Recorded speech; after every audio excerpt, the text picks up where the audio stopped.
Bismillahirrahmanirrahim. Assalamualaikum warahmatullahi wabarakatuh. Innal hamdalillah nahmaduhu wa nasta'inuhu wa nastaghfiruh wa na'udzu billahi min shururi anfusina wa min sayyiati a'malina.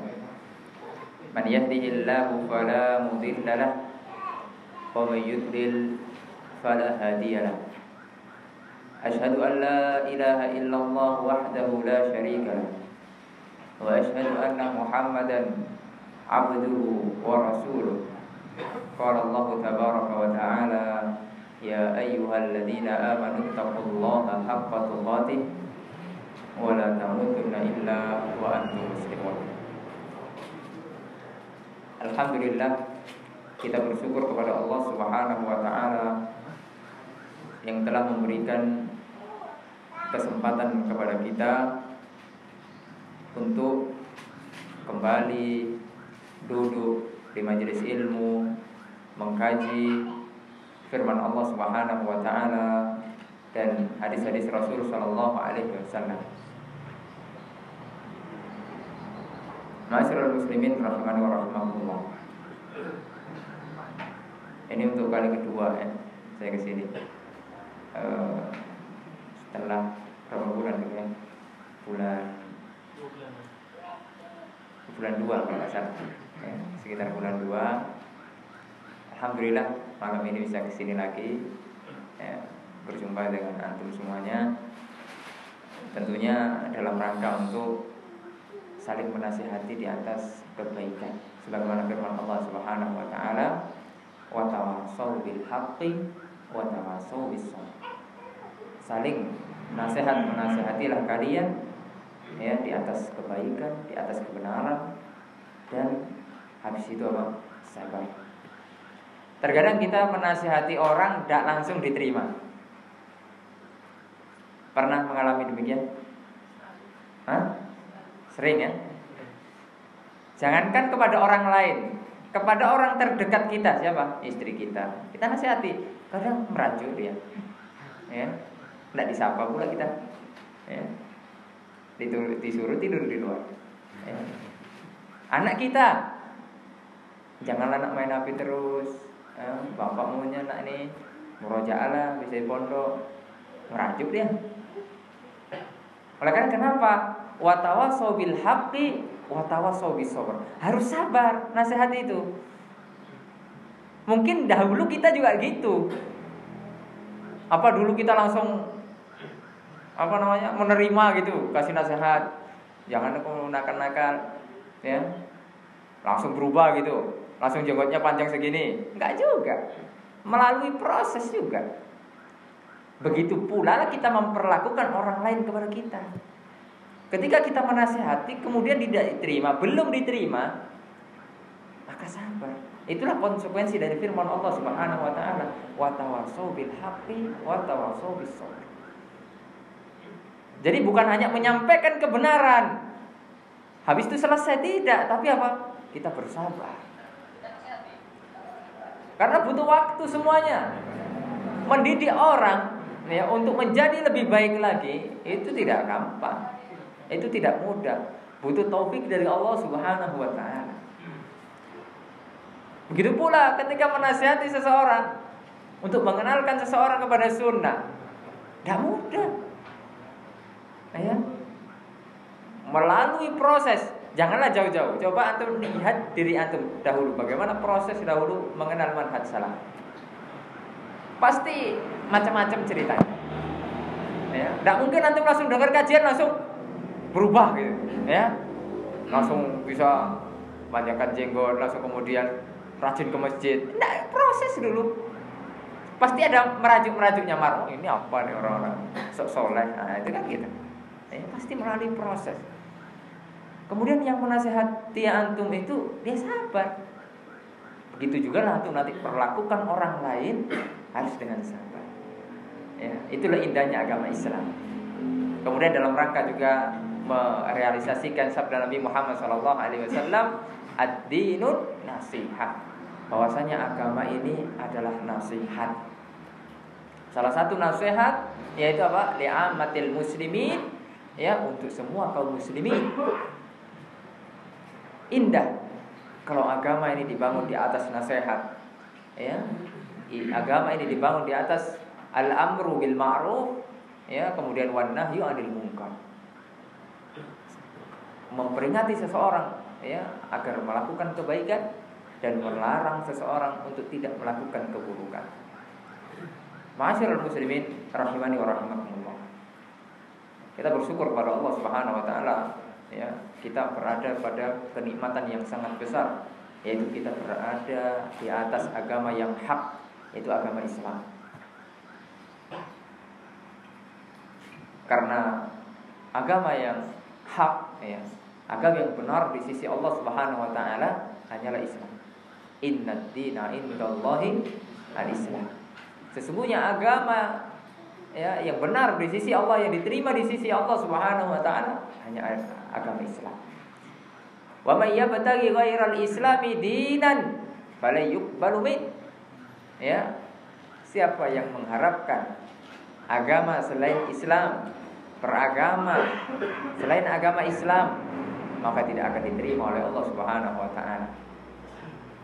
Oleh karenanya orang-orang kafir dikisahkan oleh Allah Subhanahu wa taala ketika mereka sudah masuk ke neraka Allah, mereka ingin keluar. Allah Subhanahu wa taala mengatakan, "Wa ma hum bi kharijina minha." Dan mereka tidak bisa keluar. Bahkan mereka mau menebus, ya, kekafiran mereka itu agar bisa keluar dari neraka dengan berbagai macam tebusan. Akan tapi tidak bisa. Ya, karena kata orang, nasi sudah menjadi bubur, nggak bisa jadi nasi lagi. Sudah ada pintu taubat lagi. Oleh karenanya kita harus jaga kenikmatan berada di atas agama Islam. Alhamdulillah, ada dari sebagian kita Islam dari lahir, ada dari sebagian kita mungkin mu'alaf. Ini adalah nikmat yang besar dari Allah Subhanahu wa taala. Tidak semua orang dipilih oleh Allah Subhanahu wa taala berada di atas agama Islam. Kenapa kita melihat agama Islam seakan-akan banyak? Karena kita berada di wilayah, ya, lingkungan Islam. Coba kita keluar sedikit di Singapura misalnya. Kafir semua banyak. Ke Eropa, ke Inggris, ke negara-negara kafir. Kita akan miris melihatnya, ya. Banyak orang-orang kafir. Ma'asyiral muslimin rahimani wa rahimakumullah. Dan semata-mata kita berada di atas agama Islam adalah hidayah dari siapa? Dari Allah Subhanahu wa taala. Allah Subhanahu wa taala berfirman, "Wa ma kunna linahtadiya laula an hadanallah." Sekali-kali kita tidak akan mendapatkan hidayah kecuali Allah Subhanahu wa taala yang Maha memberi hidayah kepada kita. Oleh karenanya ma'asyiral muslimin rahimani wa rahimakumullah. Sebagaimana kata para ulama, hidayah itu terbagi menjadi berapa? Dua. Ya. Hidayatul taufik dan hidayatul bayan. Hidayatul taufik murni hanya Allah Subhanahu wa taala yang memilikinya, yang bisa merubah seseorang. Itu hanya Allah Subhanahu wa taala. Oleh karenanya ma'asyiral muslimin rahimani wa rahimakumullah, pernah suatu ketika Nabi Muhammad sallallahu alaihi wasallam ingin, ya, memberikan hidayah kepada siapa? Pamannya. Paman Nabi Muhammad SAW, Abu Thalib, itu beda dengan yang lain. Kalau yang lain kan memusuhi dia terang-terangan, ya, bahkan membuat makar agar Nabi Muhammad SAW itu mati, agar dakwahnya itu terhenti. Makar, betul-betul berbuat makar mereka. Ya, Abu Jahal, Abu Lahab, jahat. Padahal siapa itu? Keponakan sendiri, masih ada darah mengalir, saudara. Akan tetapi karena memang beda akidah. Itulah kalau orang sudah beda akidah, apa saja bisa dilakukan.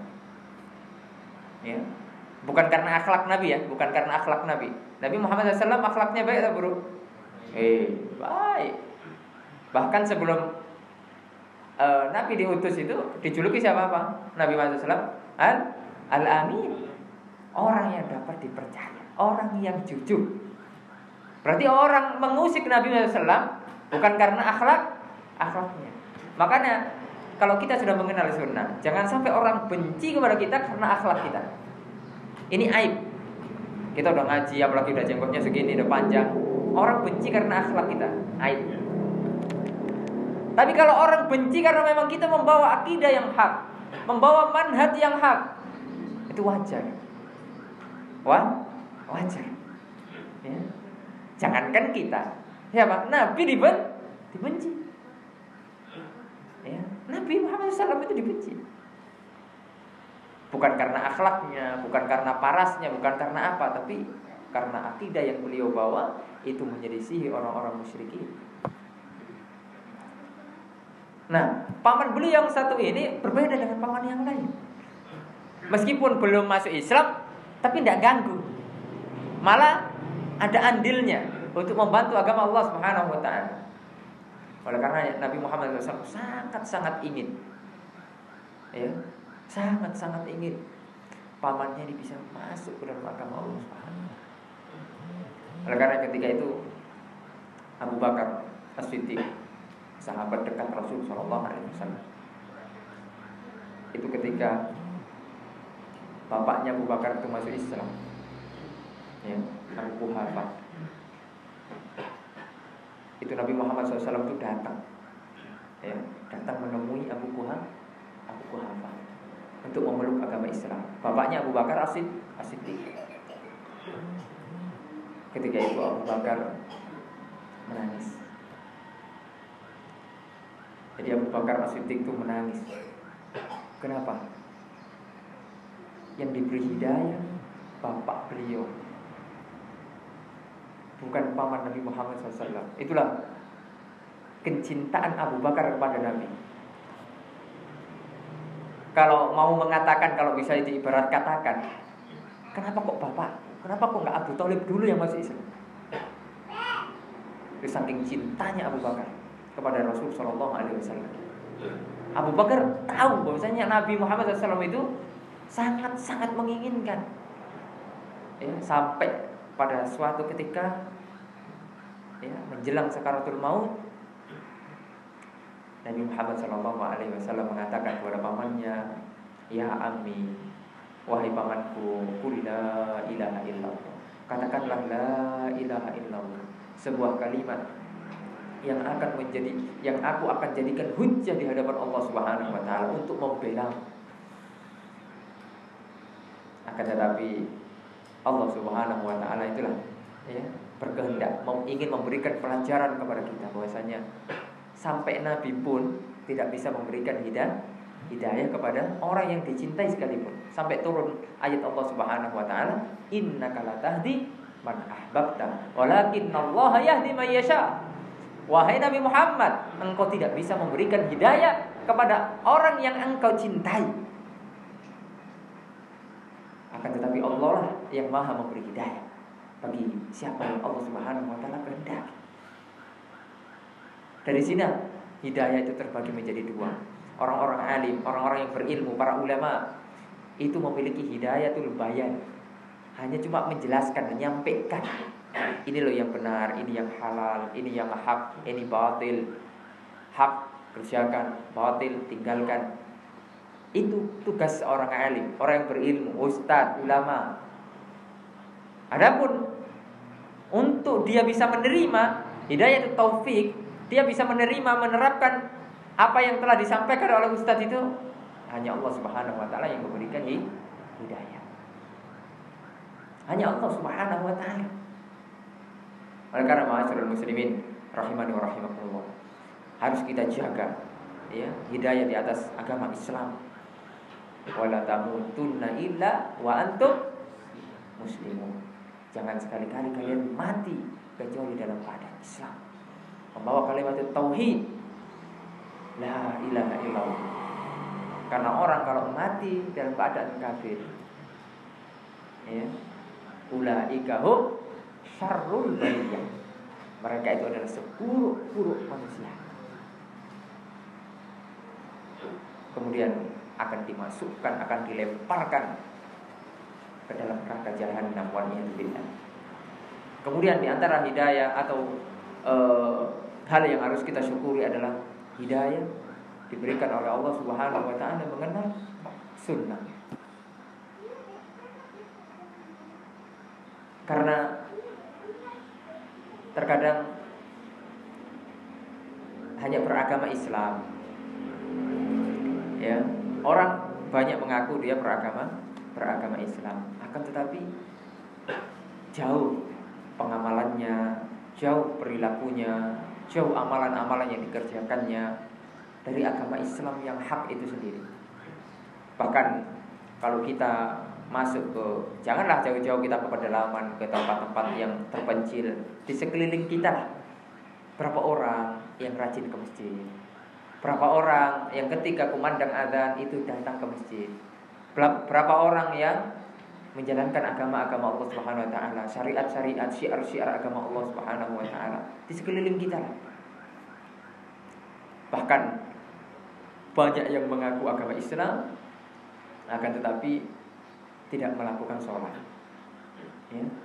Sampai ketika kita waktu dulu saya dari sini, saya masuk ke pedalaman Talang Mama, ya, ada salah seorang yang mengatakan, Ustaz, di sini mengetahui orang Islam dan Islam cuma satu saja. Saya tidak ada lagi pembeda katanya, satu saja gitu, cuma nggak makan babi. Mereka tidak sholat juga katanya. Bayangkan itu. Jadi mengetahui Islam bukan karena tauhidnya, bukan karena dia sholat, mengerjakan syiar-syiar Islam, bukan. Karena cuma satu, tidak makan babi, tidak makan babi. Itu kan miris.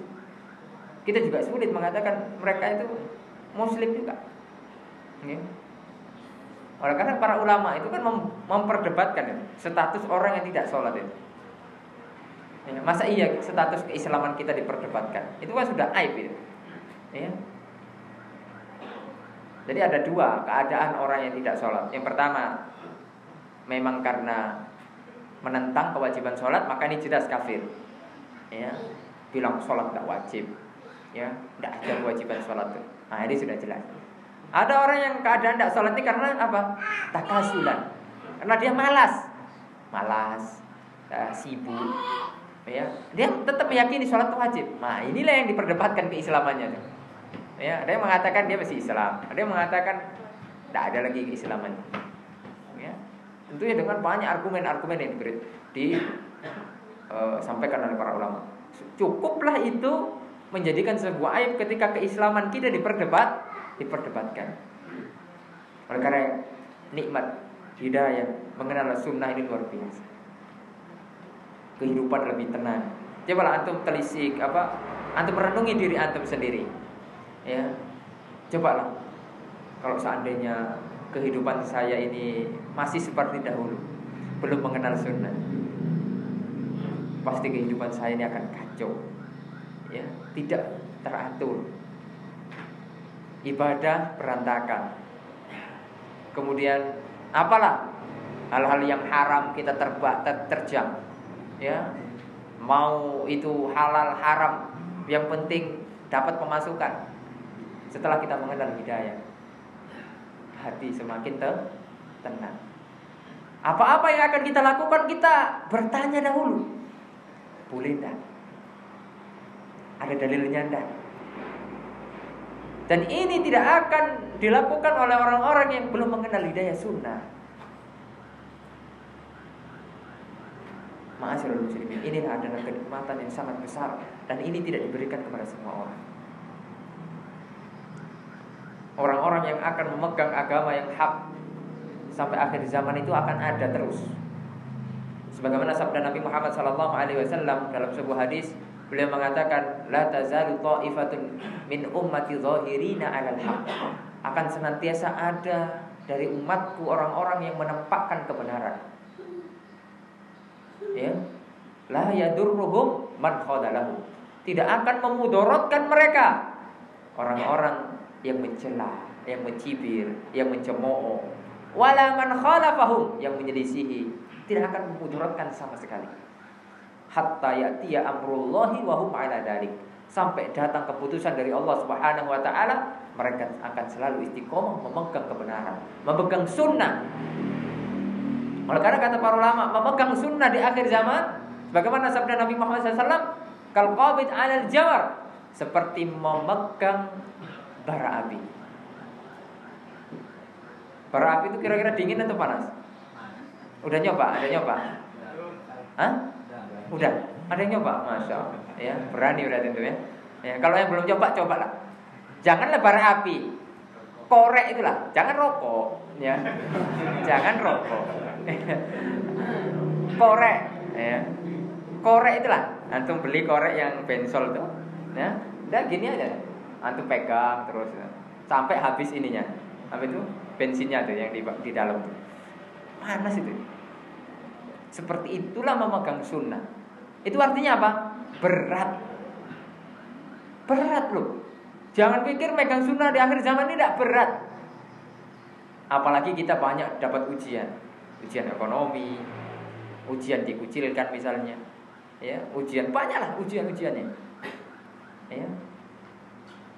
Dahulu kita bekerja di instansi yang haram misalnya, ribawi, atau instansi-instansi yang memang kita jualannya jualan-jualan yang haram. Setelah mengenal hidayah, tidak bebas lagi kita nyari, lebih hati-hati lagi, ya, lebih hati-hati. Coba kalau kita belum mengenal sunnah, adalah saat yang penting apa aja lah, ya, halal haram masuk, yang penting kaya, yang penting senang. Kalau kita sudah mengenal hidayah, masuk, kita berusaha sebaik mungkin, ya, pekerjaan apa yang penting halal bisa kita berikan untuk keluarga kita. Begitu juga kita bisa berusaha untuk menjaga sholat. Kalau laki-laki berusaha untuk menjaga sholat berjamaah, karena itulah yang ditekankan oleh syariat. Kemudian menjalankan sunnah-sunnah yang zahir maupun yang batin, menjaga akhlak yang mulia, ya. Lebih hati-hati lagi kita hidup, karena memang hidup ini sekali, ya. Hidup di dunia ini cuma sekali. Jangan pikir nanti antum didaur ulang lagi, jangan, ya. Itu ada pemahaman yang sesat. Hidup ini sekali, ya. Maka itu harus bersyukur. Bagaimana cara bersyukur setelah mengenal sunnah? Satu saja syukurnya, antum terus belajar untuk ilmu. Jangan setelah mengenal sunnah jauh dari majelis ilmu, hanya cuma berubah casing. Kalau cuma berubah casing, ya, Power Rangers bisa, ya, tinggal dipoles sedikit aja, jadi dia. Karena manhajus salaf, ya, mengenal sunnah itu bukan hanya masalah casing. Bukan berarti casing tidak penting, penting juga, ya. Tapi ada hal yang lebih penting, yaitu antum perbaiki akidah antum. Mungkin dahulu ada yang mantan-mantan, ya, atau apalah mantan-mantan yang berakidah dengan akidah yang tidak benar, ya. Bahkan ada yang meyakini bahwasanya dirinya Tuhan. Waliyadzubillah. Bukankah ini kemaksiatan yang paling besar? Lebih besar daripada kita dahulu pernah berzina misalnya, lebih besar daripada dahulu kita pernah minum khamar, lebih besar daripada kita dulu mencuri. Merasa diri Tuhan, misalnya dengan akidah-akidah yang sesat. Ini yang harus diberantas, ini yang harus bersihkan dari otak kita. Karena yang mengotori hati itu ada dua, fitnatus syubuhat, dan ini yang paling ngeri, dan fitnatus syahwat. Syahwat juga ngeri juga, ya. Akan tapi syubuhat ini luar biasa. Fitnah kesesatan, aliran-aliran sesat, pemahaman-pemahaman yang menyimpang. Ini harus kita bersihkan dari otak kita, ya. Ma'asyiral muslimin rahimani wa rahimakumullah. Kalau kan mendengar sunnah ini berat, Pak, di akhir zaman ini. Apalagi fitnah sekarang di media, ya. Kemudian serangan-serangan dari berbagai macam pihak. Karena kita butuh sabar, ya, menggenggam sunnah ini. Kita jaga dengan terus menuntut ilmu seperti ini. Jangan pernah antum absen dari kajian kecuali darurat, ya, kecuali darurat memang betul-betul. Tapi kalau tidak, antum bisa hadir, diberi kelapangan, datang. Kenapa demikian? Karena hati kita ini lemah. Ya, jangan merasa hati kuat. Hati kita ini lemah. Ibaratkan mobil. Seandainya mobil itu dari lipatkan ke peranap, tidak ada isi bensin sama sekali, mati nggak kira-kira tengah jalan? Mati nggak? Pasti mati. Harus berhenti dulu di pom bensin, isi bensin, hidup lagi dia, jalan terus. Hati kita begitu, Pak.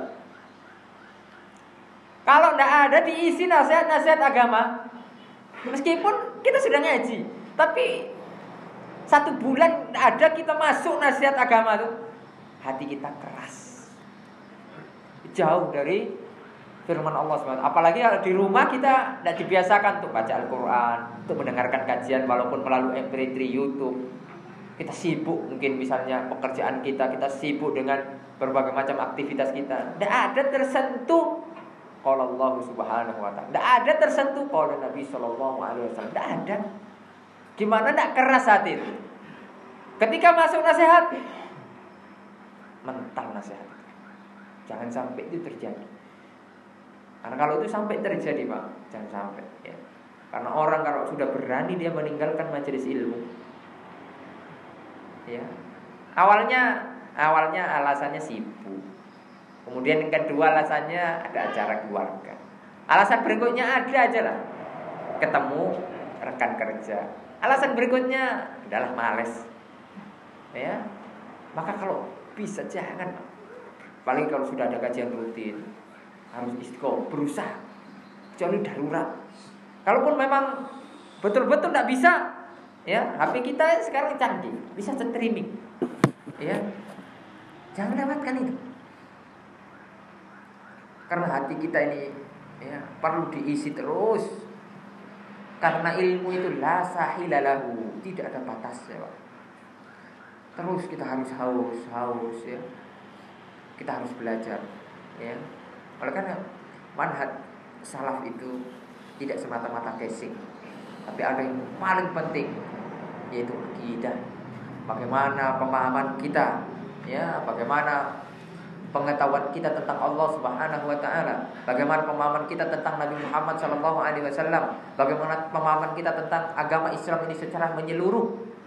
Karena di dalam manhajus salaf ya, itu adalah Islam itu sendiri.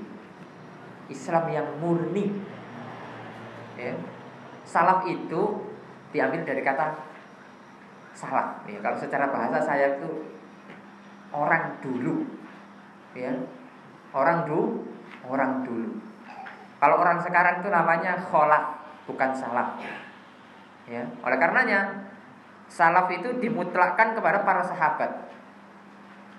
Ya. Oleh karena jargon kita di dalam bermanhaj salaf ini yang sering digempar-gemparkan ya, digembor-gemborkan, yang sering terus diingatkan oleh guru-guru kita adalah berpegang teguh kepada Al-Quran dan Sunnah di atas pemahaman siapa? Pemahaman salafus saleh. Yang dimaksud salafus saleh di situ siapa? Sahabat. Kenapa kok harus sahabat? Kenapa kok harus sahabat? Karena sahabat dia hidup bersama Rasul SAW, dan sahabat itu turun ya, disitulah turun wahyu. Di zaman sahabat itulah turun wahyu. Sehingga orang yang paling paham terhadap Islam siapa? Sahabat. Jadi tidak ada lagi orang yang paling paham agama Islam ini kecuali para sahabat. Ya, jadi Islamnya para sahabat itu Islam yang murni. Oleh karena itulah kita nisbatkan. Kalau hanya sekedar berpegang teguh kepada Al-Quran dan Sunnah, firqah mana yang tidak mengatakan seperti itu? Oleh karenanya Imam Ahmad di dalam kitabnya Ushulus Sunnah, kitab akidah, ya, kitab akidah yang sangat luar biasa. Imam Ahmad ini dijuluki Imam Ahlus Sunnah wal Jamaah. Beliau itu pada zamannya itu banyak cobaannya.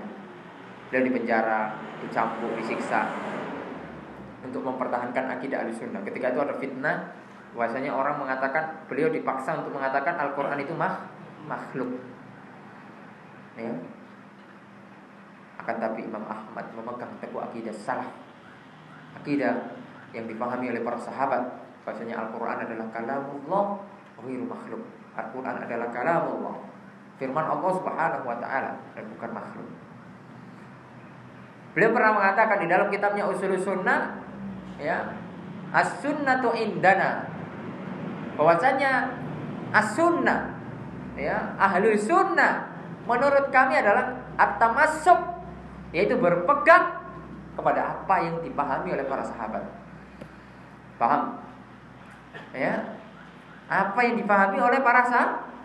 Jadi Imam Ahmad tidak mengatakan akidah kami adalah akidah Al-Quran dan Sunnah, tidak. Kenapa demikian? Siapa firqah sesat yang tidak mengatakan Al-Quran dan Sunnah? Siapa? Ya, hampir firqah sesat semuanya, ya, yang menyimpang dari agama Islam, baik itu Mu'tazilah, Khawarij, ya, Murji'ah, Jahmiyah, Syiah, ya, apalagi banyak, itu mengatakan saya berada di atas Al-Quran dan Sunnah. Akan tetapi dipahami dengan pemahaman siapa? Sendiri. Pemahaman otaknya sendiri, akalnya sendiri, rokyunya sendiri, tidak dipahami dengan pemahaman para sahabat. Oleh karenanya Imam Ahmad sangat cerdas sekali, ya, tidak mau buang-buang waktu. Langsung beliau mengatakan as-sunnah indana, bahwasanya sunnah menurut kami itu adalah apa-apa yang telah dipahami oleh para sahabat. Karena apa-apa yang dipahami oleh para sahabat itu adalah ijma', dan ijma' itu maksum. Ya, ijma' itu maksum. Oleh karena ya, hukum di dalam Islam itu yang telah disepakati ada 4: Al-Quran, Sunnah, ijma' dan qiyas. Ya. Ini sumber hukum. Oleh karena ma'asyiral muslimin rahimani wa rahimakumullah. Kemudian juga kenapa kok harus pemahaman para sahabat? Karena sahabat ini telah mendapatkan stempel apa? Stempel apa? Surga. Ya. Dapat ridho, disestempel surga. Apa kurangnya itu? Kalau kita udah dapat stempel ada belum? Nah, ada kita stempel-stempel. Para sahabat sudah mendapatkan stempel dari Allah Subhanahu wa taala, was-sabiqunal awwalun minal muhajirin wal ansar walladzina tabauhum bi ihsanin radhiyallahu anhum wa radwan. Orang-orang yang pertama kali, ya, masuk Islam, as-sabiqunal awwalun minal muhajirin. Ya, muhajirin itu orang yang hijrah dari Mekah ke Madinah. Itu muhajirin.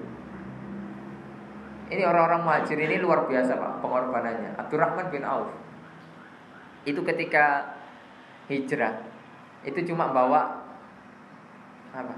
Bawa seorang diri saja. Tidak ada dia bawa apa-apa lagi. Pakaian bawa itu aja. Apa yang dipakai? Hartanya, keluarganya tinggal semua.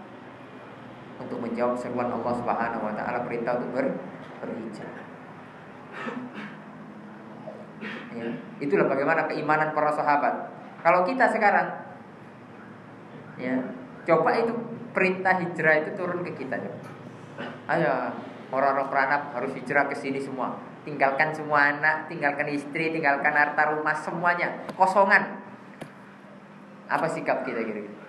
Udah Ustaz, berat Ustaz. Berat Ustaz, nanti dapat apa di sana Ustaz? Yang dipikirkan dunia. Nanti di sana makan apa Ustaz? Makan yang dipikirkan. Kalau para sahabat enggak. Saya melakukan ini karena perintah Allah Subhanahu wa taala.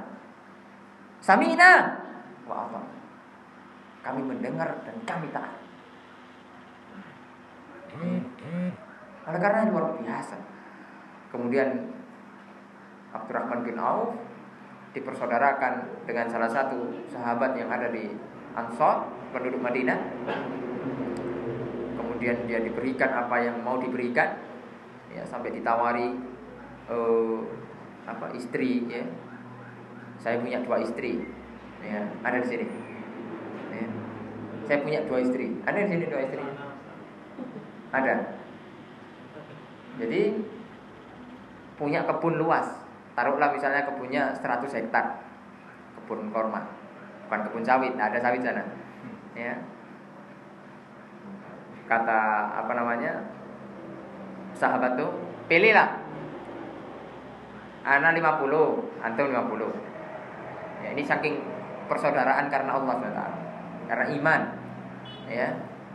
Anak punya 2 istri, pilihlah satu. Coba tengok dulu mana yang cantik menurutmu.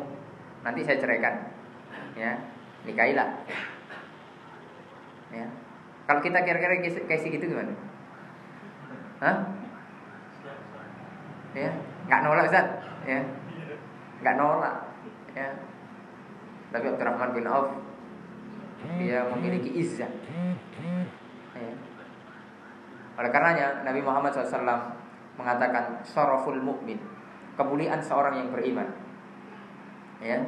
Yang pertama adalah qiyamuhu bil lail, ketika dia sholat malam, sholat tahajud. Itu adalah kemuliaan bagi seorang yang beriman. Ya.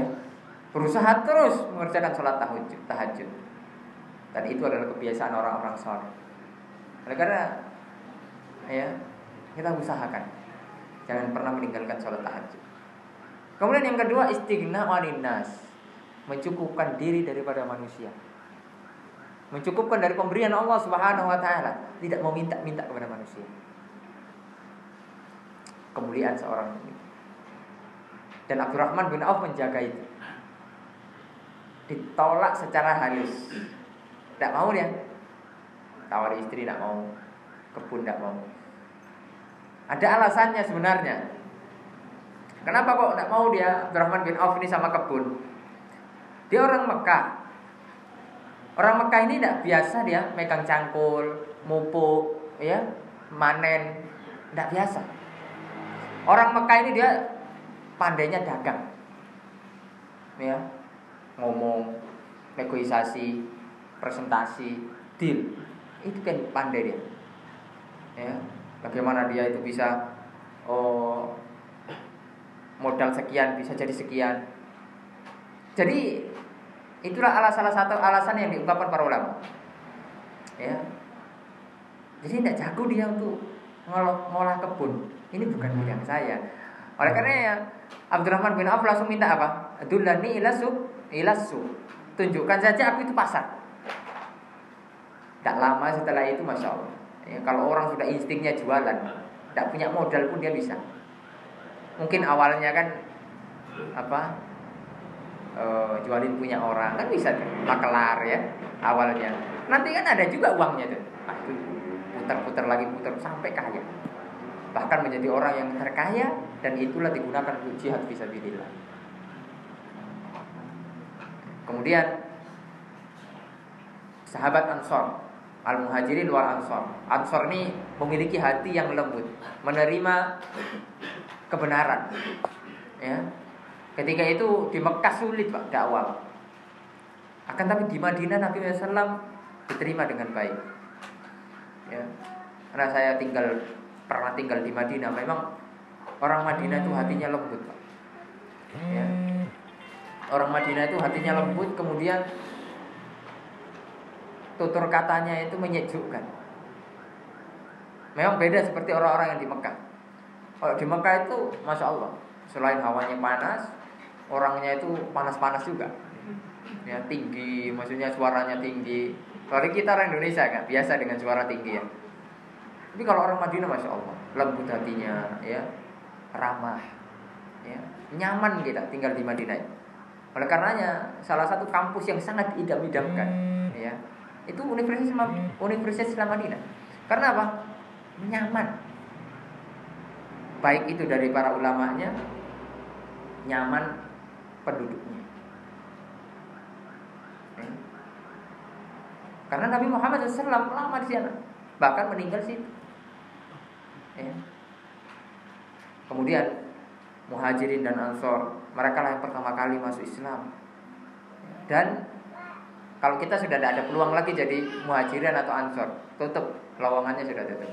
Kita hanya bisa menjadi walladzina tabauhum, orang-orang yang mengikuti mereka biihsan, dengan baik. Bukan sekedar ngaku. Kalau orang ngaku kan bisa aja, gampang aja. saya ini udah salafi. Kalau orang ngaku biasa aja, bisa aja. Tapi secara praktek, ya, secara teori hanya pintar ngomong, tapi prakteknya tidak ada, kosong, zong. Ya. Oleh karena ya, guru kami, Syekh Badar Al-Utaibi itu, beliau pernah menasihatkan bahwasanya manhajus salaf, ya, ikutilah manhaj salaf ini secara kafah. Karena manhaj salaf itu Islam secara keseluruhan. Manhaj salaf itu bukan hanya mentahdzir, bukan hanya membicarakan orang, bukan hanya membicarakan aliran-aliran sesat. Manhaj salaf itu ada pada akhlak, ada pada qiyamul lail, ada pada berbakti kepada orang tua, ada berbakti kepada sesama, ya, berbuat baik kepada sesama. Jadi kafah itu ada semua pada manhaj salaf. Oleh karena keliru jika ada orang mengatakan kalau akidah, ilmu, salafi mantap. Kalau akhlak, jamaah, ini mantap. Kalau ada khalifah-khalifah, jamaah ini mantap. Kalau ada partai-partai, jamaah ini mantap. Jadi kita harus saling melengkapi. Gitu. Salah itu. Pada manhajus salaf sudah lengkap semuanya. Tapi antum tidak mau ngaji, ya? Kenapa? Kamu tuh antum nggak mau ngaji, ngajinya masih campur-campur. Coba antum ngaji dulu, kaji kitab, ya, manhajus salaf, ya, kitab-kitab akidah, kitab-kitab akhlak, kitab-kitab fikih, kitab-kitab mengenai pembersihan hati, ada semuanya, ya, ada semuanya. Sebagai contoh, kitabnya Imam Ibnul Qayyim itu mulai dari kitab akidah sampai kitab pengobatan ada, ya, sampai kitab pengobatan itu ada, coba bayangkan, itu saking lengkapnya. Luar biasa. Itu baru satu ulama, belum ulama yang lain. Kalau kita melihat tulis-tulisannya Syekhul Islam Taimiyah, itu banyak isinya membantah firqah-firqah sesat. Kenapa? Karena zaman beliau itu memang banyak firqah sesat yang memang harus dibantah. Beliau bantah Syiah, beliau bantah Asy'ariyah, beliau bantah lagi filsuf, ya, orang-orang ahli filsafat, ya. Ada kitabnya Dar'u At-Ta'arud, ya, Bainal Aqal wan Naqal, ya. Itu kitab sangat luar biasa. Kemudian ada lagi membantah Jahmiyah, membantah firqah-firqah sesat yang lain. Kurang lengkap apa coba? Oleh karenanya, ma'asyiral muslimin rahmani wa rahimakumullah. Karena kita kurang ngaji, sehingga kita merasa bahwa manhaj salafnya ada yang kurang. Tidak, karena kita yang kurang. Terkadang kita mengeluh, orang-orang yang ngaji ini akhlaknya masih nggak baik. Ya itu ngaji lagi terus, biar akhlaknya baik. Karena orang-orang yang tauhidnya benar, akidahnya benar, itu harus tercermin pada akhlaknya, ya. Itu harus tercermin. Kalau belum baik, maka kita berusaha baik, ya, jangan sampai tidak baik. Oleh karena ma'asyiral muslimin rahimani wa rahimakumullah, itulah yang harus, ya, kita perhatikan, ya, pada manhaj salaf ini lengkap semuanya. Karena manhaj salaf itu Islam itu sendiri, Islamnya para sahabat, ya. Oleh karena bukan aliran baru manhaj salaf itu, yaitu Islam yang murni, ya. Tentunya meskipun banyak tuduhan-tuduhan nih aliran baru lah, kemudian apalah Wahabi, apalah pokoknya tuduhan-tuduhan yang, ya, tidak berdasar gitu. Apalagi ditanamkan kebencian, ya. Yaitu memang dahulu kita sekolah itu, ya, kalau saya kan karena fakultasnya fakultas syariah dulu ketika di Mesir. Jadi kalau di fakultas akidah, itu memang betul-betul kita didoktrin untuk tidak suka, ya, sama manhajus salaf, ya, ketika itu. Tadi saya suka. Jadi teman saya itu sampai keluar dia. Dia udah ngaji kemudian ngaji di Mesir, kuliah dia. Ngaji sama kita lah, sama masyayikh itu, baru kenal sunnah di sana. Kemudian dia pas jurusannya akidah. Ya Allah, katanya panas telinga saya dengar katanya. Jadi ya udahlah, akhirnya dia sampai nggak sanggup dia keluar dari Mesir, pulang dia ke Indonesia. Orang Aceh. Sekarang dia ngelanjut di Jember. Apa itu? Studi Imam Syafi'i. Ya, karena dia baru-baru juga dia mengenal sunnah ini melalui YouTube. Ya, dia sering dengerin YouTube Ustaz Zainal Abidin, Ustaz Yazid gitu. Kok ini mantap kali nih katanya. Maksudnya ini yang selama-selama kita cari gitu. Ya. Kembali kepada Al-Qur'an dan Sunnah, kemudian prakteknya jelas dan ini semuanya. Maka ya Allah, ya, maka kita harus berdoa. Ya, kemudian kita juga mendoakan saudara-saudara kita. Ya. Kita berusaha menasihati mereka dengan baik. Tugas pertama kali adalah ketika kita sudah mengenal sunnah, berusaha mengenalkan sunnah kepada keluarga kita. Jadikan rumah kita adalah bi'ah salafiyah. Orang-orang yang berusaha mengamalkan sunnah. Karena kenapa? Ada hajat. Kalau dahulu di zaman Nabi Muhammad SAW, ya, umat pada zaman Nabi SAW tidak ada mereka mengatakan namanya saya salafi, saya ahlus sunnah, tidak ada. Karena tidak ada hajat. Ketika itu semuanya Islam yang murni. Karena langsung kalau ada orang salah dikoreksi sama siapa? Nabi Muhammad SAW. Barulah ketika ada muncul firqah di dalam Islam, ya, maka disitulah mulai perlu penyebutan mana Islam yang hak, mana yang hanya intisab, hanya menisbatkan diri kepada Islam. Itulah yang menyebabkan apa? Kenapa kok ada nama Ahlus Sunnah, kemudian ada nama lain Taifah Mansurah, Al-Firqatun Najiyah. Ya, banyak nama-nama yang memang dari penamaan-penamaan yang syar'i. Ahlus Sunnah wal Jamaah. Yang paling banyak disebut namanya Ahlus Sunnah wal Jamaah, Sunni. Ya. Karena ketika itu firqah sesat yang pertama kali muncul di dalam Islam, firqah apa? Khawarij. Ya, firqah Khawarij. Mereka memberontak kepada Khalifah Utsman bin Affan. Utsman bin Affan dikatakan tidak berhukum dengan hukum Allah Subhanahu wa taala. Ya, oleh karena subhatnya Khawarij ini dari dulu sampai zaman sekarang itu aja. Kebiasaannya memberontak kepada pemerintah, mencela pemerintah. Ya. Pokoknya apa yang berbau dengan pemerintah tidak suka deh. Ya. Kemudian yang dituntut apa? Keadilan dan keadilan.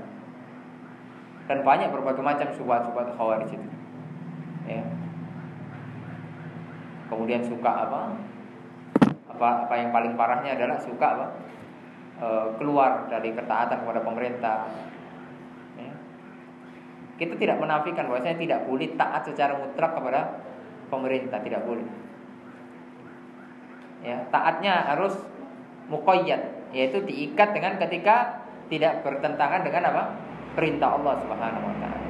Sebagaimana sabda Nabi Muhammad SAW, la ta'ata ya li makhluqin fi maksiatil khaliq. Tidak boleh ada taat kepada makhluk ya untuk bermaksiat kepada Allah. Dalam riwayat Bukhari, Nabi Muhammad mengatakan innamat ta'atu fil ma'ruf. Taat itu hanya pada hal yang ma'ruf saja. Kalau maksiat ya terang-terangan tidak ada taat. Tidak boleh. Ya. Ma'asyiral muslimin rahimani wa rahim. Itulah adilnya manhaj salaf. Ya. Jadi tidak sedikit-sedikit keluar ya demo ya kemudian bikin rusuh di jalan dan tidak, itu bukan manhaj salaf.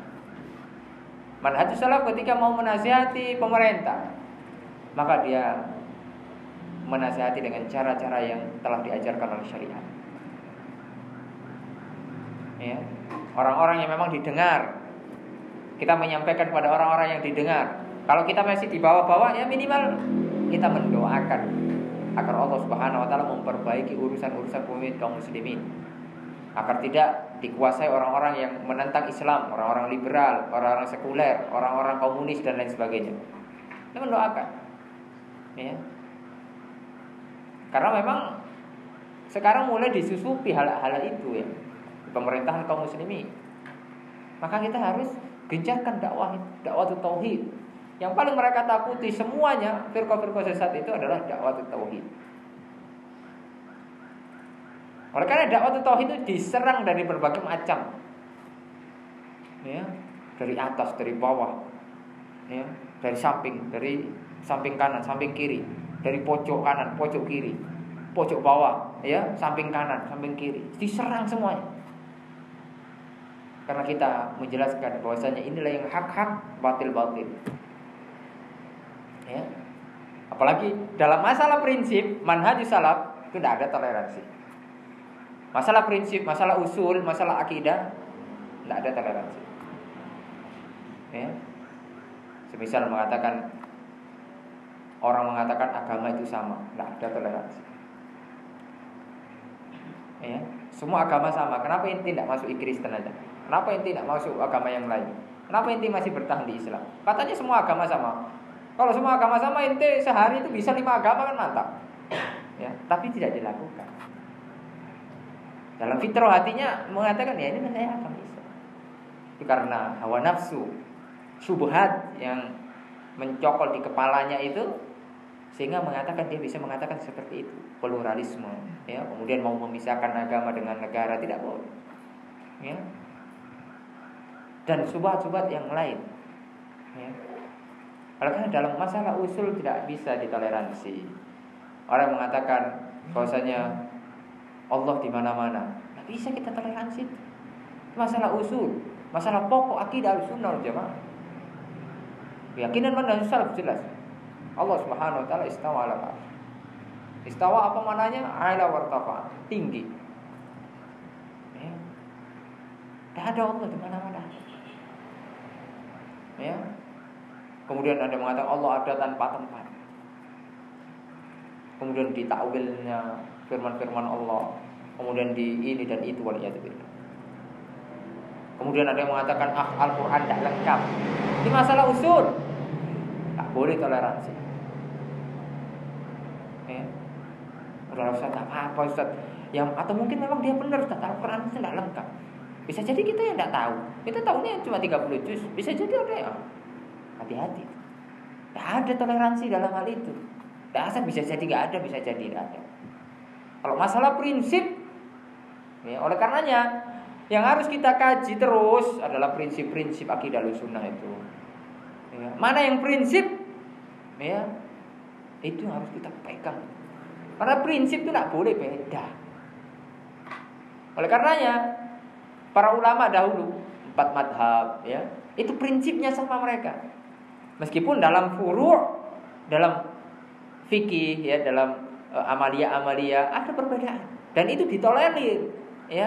Di situ adalah masalah khilafiyah. Itu boleh ditolerir. Ya, toleransi di situ. Tapi kalau masalah usul mereka satu. Ya, akidah mereka satu. Oleh karena para ulama mengatakan ada mengumpulkan kitab I'tiqad A'imah al-Arba', akidah imam yang 4. Akidah ini sama. Tidak ada perbedaan mereka. Oleh karena ketika mereka berbeda pendapat dalam masalah yang bukan pokok, mereka biasa saja gitu. Ya, mereka biasa saja. Tidak ada sampai berantem atau enggak. Karena prinsipnya sama. Ya, prinsipnya sama. Oleh karenanya ini yang harus kita kaji, ya. Manhajus salaf itu memperhatikan masalah prinsip. Pokok-pokok akidah Ahlussunnah wal Jamaah. Bagaimana Allah Subhanahu wa taala, ya, uluhiyah, ya, kita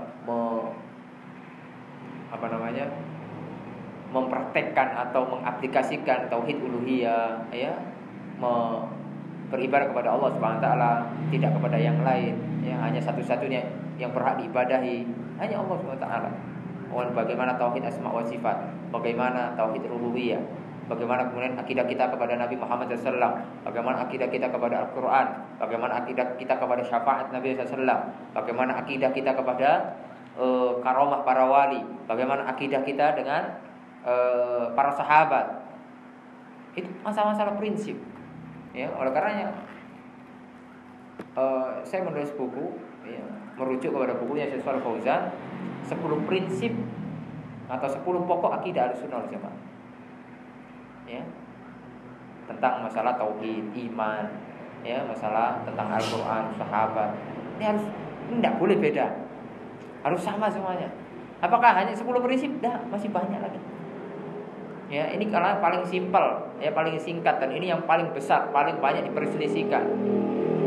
Bagaimana kita bisa beriman dengan takdir? Bagaimana kita itu prinsip semuanya.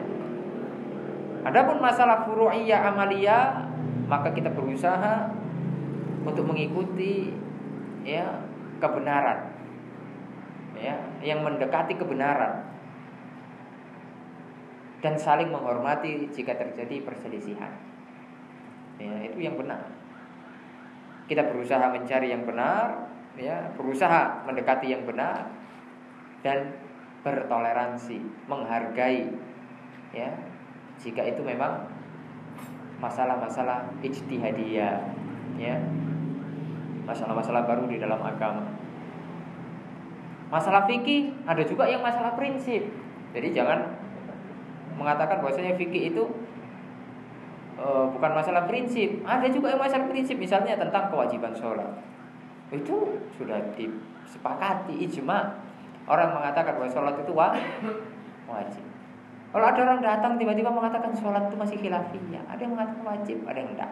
Ada yang mengatakan wajibnya cuma zuhur aja, maghrib enggak. Ini tidak boleh toleransi kalau seperti ini, ya, tidak boleh. Nah, kalau masalah tata cara sholatnya, ya, itu kadang ada yang seperti ini, ya, takbirnya ada yang seperti ini, ada yang seperti ini. Itu masih dalam ranah apa? Boleh berbeda pendapat. Ya, kemudian ada yang sedekapnya seperti ini, ya, di sini ada yang seperti ini, ya, ada yang sini, ya.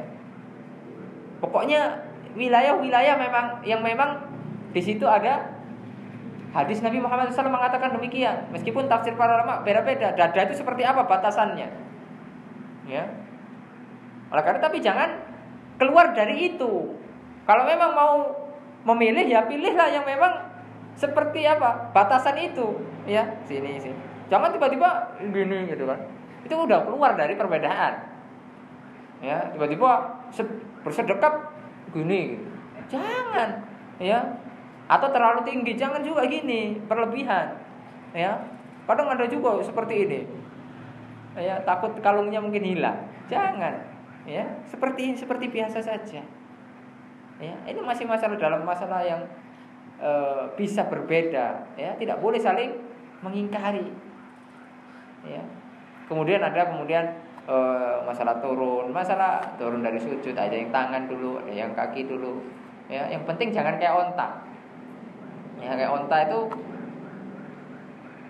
dari apa mau turun tuh langsung turunnya dek gitu, kedengaran dia, ya, bukan karena kaki atau tangan, dah, karena memang dia langsung dia dari bawah itu, dari atas tuh kayak terjun bebas gitu. Oh, dek gitu. Nah, itu tidak boleh. Ya, kalau memang mau ini dulu, kaki dulu, ya pelan-pelan. Nah, tidak masalah. Kemudian jangan keluar dari situ. Yang diperselisihkan kan antara tangan sama apa? Kaki dulu. Jangan tiba-tiba kepala dulu. Ya, ini sudah keluar dari perselisihan. Ya, tiba-tiba mau sujud kepala dulu, ya Allah. Ya.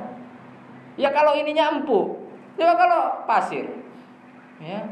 Coba antum kalau misalnya haji itu, ya, antum kebagian sholat di jalan-jalan, antum kepala dulu turun, ya, berdarah itu, ya cepat hitam, ya, bukan hanya hitam pak, ya, kulitnya hilang, ya. Jadi ketika ada masalah yang khilafiyah, maka jangan keluar dari yang dikhilafkan. Tetaplah berada pada khilaf itu, ya, kita berusaha memilih yang memang menenangkan hati, bukan sesuai hawa nafsu, ya, bukan sesuai hawa nafsu. Dengan berdalil dengan masalah khilaf, inilah kan khilaf Ustaz, katanya bunga bang itu kan masih khilaf Ustaz, saya milih yang boleh aja loh Ustaz. Itu hawa nafsu ente itu, nggak boleh, ya, antum aja yang pengen itu, ya. Kalau masalah-masalah seperti itu harus kita, ya, kencang gitu. Misalnya masalah apa gitu kan, masalah aurat, ya, bagi wanita. Memang ada khilaf, ya. Ada yang mengatakan cadar itu hanya sunnah. Kemudian ada bahkan yang keras itu wajib, ya. Sampai Syekh Albani itu berdebat keras ya. Itu bahasanya itu bahasa keras itu di dalam buku-buku beliau. Tapi karena beliau berdebat dengan orang yang sama prinsipnya, jadi ketika bertemu itu biasa saja. Ya malah rangkul-rangkulan gitu loh. Malah sering berpelukan sama Syekh At-Tuwaijiri. Jadi beliau tuh Syekh At-Tuwaijiri itu mengatakan cadar wajib. Kalau Syekh Albani mengatakan cadar itu sunnah. Ya. Oh, ini berdebat keras. Bahasanya itu memang wah Masya Allah. Kalau kita baca yang teks Arabnya itu memang ngeri gitu bahasanya. Cuma Masya Allah, itu namanya masih ranah khilaf. Tapi jangan bermudah-mudah. Apalagi memang yang memiliki paras-paras yang cantik ya jangan bermudah-mudah nanti ya, menggoda nanti ya. Berusaha memilih, ya udahlah demi kehati-hatian saya tutup. Ya. Begitu juga dengan masalah-masalah yang lain. Ya. Masyaallah muslimin rahimahullah. Dalam masalah-masalah yang memang ada di situ perbedaan pendapat, maka kita berusaha memilih ya, yang mendekati kebenaran. Dan kita menghargai ya yang beda dengan kita selama itu masih di dalam khilafiyah tersebut, tidak sampai keluar. Ya, misalnya dalam sholat itu sering saya contohkan, kalau menggerakkan jari dalam sholat. Menggerakkan jari dalam sholat itu, antum tahu kalau baca kitabnya Syekh Albani itu, kaifiatnya itu banyak sekali. Ada yang gini, ada yang cepat kali, ya. Ada yang 1, 2, ya. Jadi ini masih dibahas. Ya, ada yang diam. Ya, kalau dalam mazhab Syafi'i itu diam ya. Ya. Pokoknya isyarat, ya. Gini aja sampai salam, diam aja dia. Enggak ada ke atas, enggak ada ke bawah. Ya. Dan ini masih dibolehkan semuanya. Saling menghargai. Tapi kalau sudah keluar dari konteks ini, ya, tiba-tiba senam poco-poco dia, gini-gini, ini ya sudah enggak bisa perbedaan. Ya, enggak bisa ditoleransi, ya. Atau misalnya jarinya gini-gini semua. Enggak khusyuk orang yang lihat. Ya, pusing. Ini orang ini senam jari atau apa? Ya. Jadi seperti itu. Jadi manhaj salaf ini kompleks. Ya, oleh karenanya ini ana nukilkan di sini ya bagaimana menjadi muslim ya salafi yang baik. Ya. Ini ada nasihat bagi ana sendiri dan kepada antum semuanya.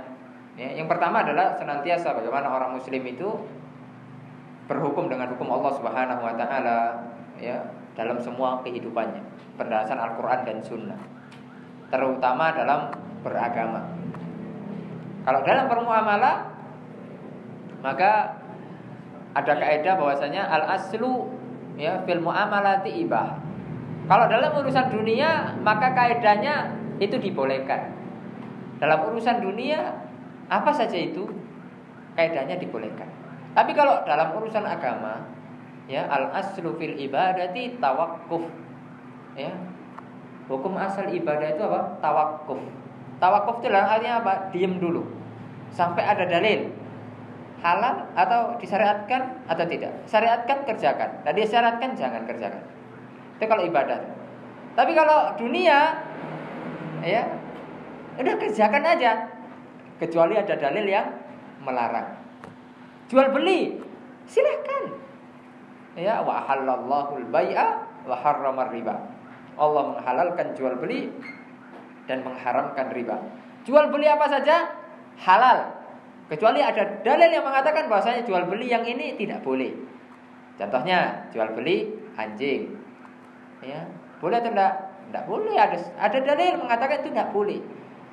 Jual beli apa lagi? Khamar, ya karena menjual sesuatu yang diharamkan itu tidak boleh, ya.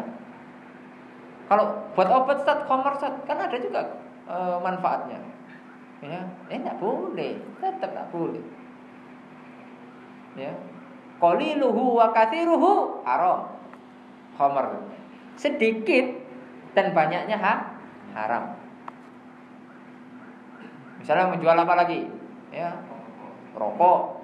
Ya, jual apa? Babi. Ya, haram. Ya. Tapi engkau nanti mencari fatwa-fatwa ya yang memang menghalalkan. Ya ikhwan. Kalau memang ya sesuatu itu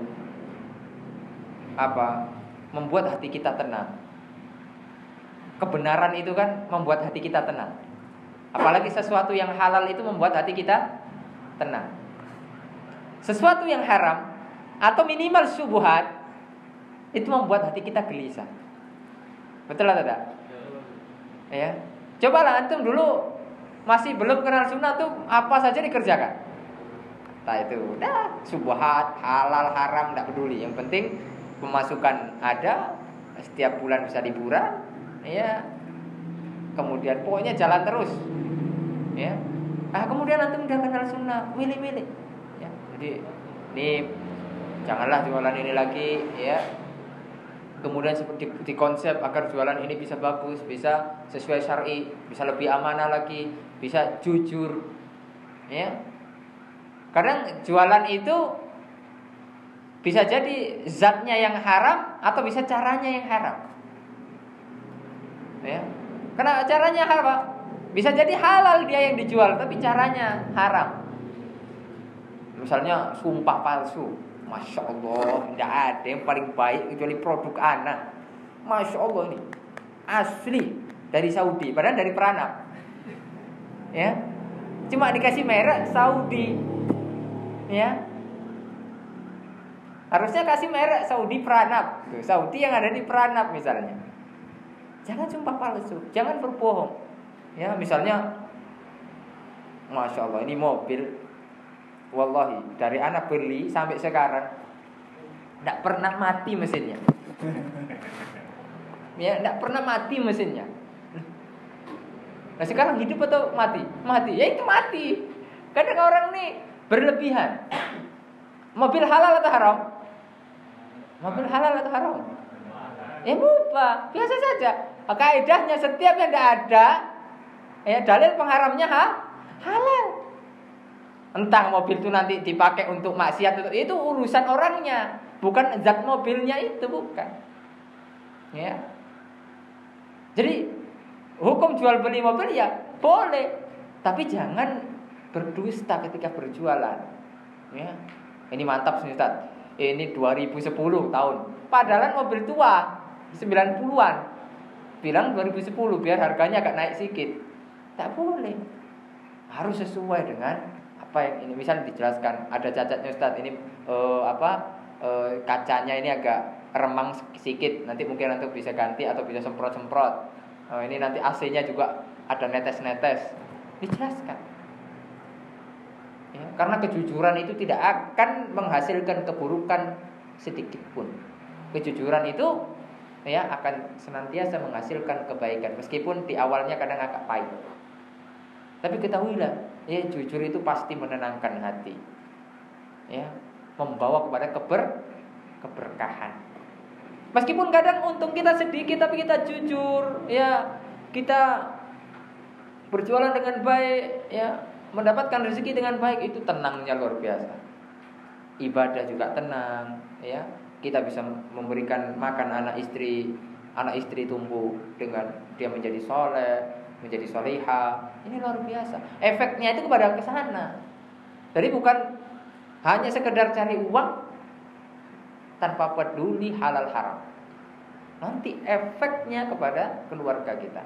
Kullu lahmin nabata min haramin annaru aula bih. Setiap daging yang tumbuh dari barang yang haram, dari penghasilan yang haram, maka neraka lebih layak bagi dia. Maka harus hati-hati. Kita sebagai kepala rumah tangga ini harus hati-hati. Tanggung jawab kita besar di hadapan Allah Subhanahu wa taala. Ya ayyuhalladzina amanu qu anfusakum wa ahlikum nar. Wahai orang-orang yang beriman, jagalah diri-diri kalian dan keluarga kalian dari apa? Dari kepanasan, dari dari kemiskinan, dari kepanasan dunia, dari kemiskinan, dari kekurangan harta, Tugas berat kita menjaga mereka dari api neraka, menjaga diri kita dan mereka dari api neraka. Itu tugas berat itu. Tidaklah bisa dilakukan kecuali dengan ilmu. Ya, Oleh karena kita berusaha ya menerapkan kehidupan kita sesuai dengan Al-Quran dan Sunnah menurut pemahaman para salafus saleh. Itu yang pertama. Kemudian yang kedua, ya, berpegang kepada pemahamannya para sahabat. Ya. Kecuali kalau dalam masalah-masalah kontemporer. Kontemporer ini konteksnya ijtihadi. Memang tidak ada dari zaman Nabi, tidak ada hadisnya, tidak ada pernah, ya. Maka kita mengikuti ya pendapat-pendapat para ulama yang rasikh, yang memang jujur, terpercaya. Misalnya masalah-masalah baru apa? Ya, contoh yang sekarang lagi rame misalnya vaksin. Tidak masalah. Ya, itu nanti merujuknya kepada kedokteran, ya. Kemudian kombinasi dengan para ulama. Ya, kalau zatnya itu dari halal, semuanya tidak ada mudarat dan apanya, ya, kembali kepada hukum asal. Kecuali memang kalau misalnya dari bahan-bahan yang haram, ya tetap kembali nanti hukumnya kepada hukum yang haram. Tapi kalau tidak terbukti, maka kembali pada hukum asal, boleh. Tidak ada pernah vaksin di zaman Nabi. Itu masalah kontemporer. Kemudian ada masalah lagi misalnya ini dan itu, ya. Oleh karena ma'asyiral muslimin rahimani wa rahimakumullah, maka kita berusaha beragama ini dengan baik. Ya. Kalau kita tidak tahu, tugas kita adalah fas'alu ahlal dzikri in kuntum la ta'lamun. Bertanyalah kepada ahlul dzikri, yaitu ahlul Quran, ahlul ilmi, jika kamu tidak tahu. Ya. Ma'asyiral muslimin rahimani wa rahimakumullah. Tidak memperdalam masalah, ya, ciri yang sebagai seorang muslim salafi tidak memperdalam masalah yang tidak dapat dinalar oleh akal. Jangan seperti orang-orang filsafat. Orang-orang filsafat itu semuanya dinalar. Yang penting masuk akal, ya jadilah. Ya kadang memang sesuatu itu kadang tidak bisa dinalar dengan akal. Ya. Tapi Allah Subhanahu wa taala sudah berkehendak. Antum tahu cicak? Tahu cicak enggak? Apa makanan cicak? Hah? Nyamuk. Antum enggak apa lagunya tuh? Cicak di dinding tuh. Ya. Dia makan nyamuk. Terbayang enggak? Cicak di dinding. Nyamuk terbang. Masuk akal enggak tuh? Masuk akal enggak? Ya. Tapi karena Allah Subhanahu wa taala telah memberikan rezeki kepada cicak, pada suatu saat nyamuknya yang menghampiri cicak. Coba cicak yang melompat. Ya, cicaknya ngejar nyamuk. Tidak mungkin. Itu kadang sesuatu tidak masuk akal.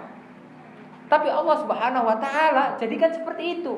Memang itulah rezekinya cicak. Kalau cicak saja diberi rezeki oleh Allah, bagaimana manusia? Ya. Bagaimana manusia apalagi dia bertakwa kepada Allah? Tidak mungkin disia-siakan oleh Allah SWT.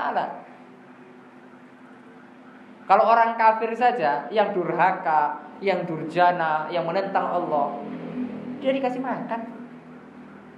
Masa orang muslim yang taat, yang rajin ke masjid, yang bertakwa kepada Allah tidak dikasih makan? Tidak mungkin.